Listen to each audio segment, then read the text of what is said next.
విజయవాడ పరిస్థితి ఏంటో అందరికీ తెలిసిందే. మా క్యాంపస్ లోకి ఫస్ట్ టైం వరద నీరు వచ్చి చేరుకుంది. ఎటు చూసినా నీరే తప్ప బయటికి వెళ్లే దారి కనపడలేదు. చాలా మంది సహాయం కొరకు మమ్మల్ని ఆశ్రయించారు, కానీ బయటికి ఎలా వెళ్లాలో అర్థం కాలేదు. వరద ప్రవాహం కొద్దిగా తగ్గంగానే బయటికి వెళ్లాలని నిర్ణయం తీసుకున్నాం. ప్రతి ఒక్కరు మమ్మల్ని అడిగింది తినడానికి కొద్దిగా అన్నం, తాగటానికి కొద్దిగా నీరు. వెంటనే ఆ పని చేయాలని నిర్ణయం తీసుకున్నాం. మా తరపు నుంచి మేము 5,000 మందికి భోజనం ఇమీడియట్ గా వండించాం. వాటర్ ప్యాకెట్స్ మరియు భోజనాన్ని వెంటనే మా వెహికల్స్ లోకి తరలించాం. ఫ్లడ్స్ తో ఎఫెక్ట్ అయిన ఏరియాస్ దగ్గరికి భోజనం తీసుకుని బయలుదేరాం. అక్కడ చిన్నపిల్లలు మరియు ఊరి జనం మా దగ్గర భోజనం ఉందని తెలుసుకొని మా వెనకాల పరిగెత్తడం మొదలు పెట్టారు. ఆకలితో వాళ్ళు ఎంత ఇబ్బంది పడుతున్నారో నా కళ్ళారా చూశాను.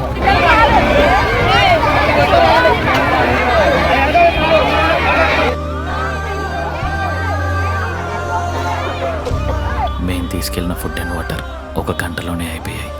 మా సహాయం పెద్దది కాకపోవచ్చు, కానీ మీరందరూ తలుచుకుంటే ఇది చాలా పెద్దదవుతుంది. మీ చుట్టుపక్కల ఎఫెక్టెడ్ ఏరియాస్కి మీకు తోచినంత సహాయం చేయండి. నాకు వీలున్నంత వరకు నేను ఎప్పుడూ సహాయం చేస్తూనే ఉంటాను.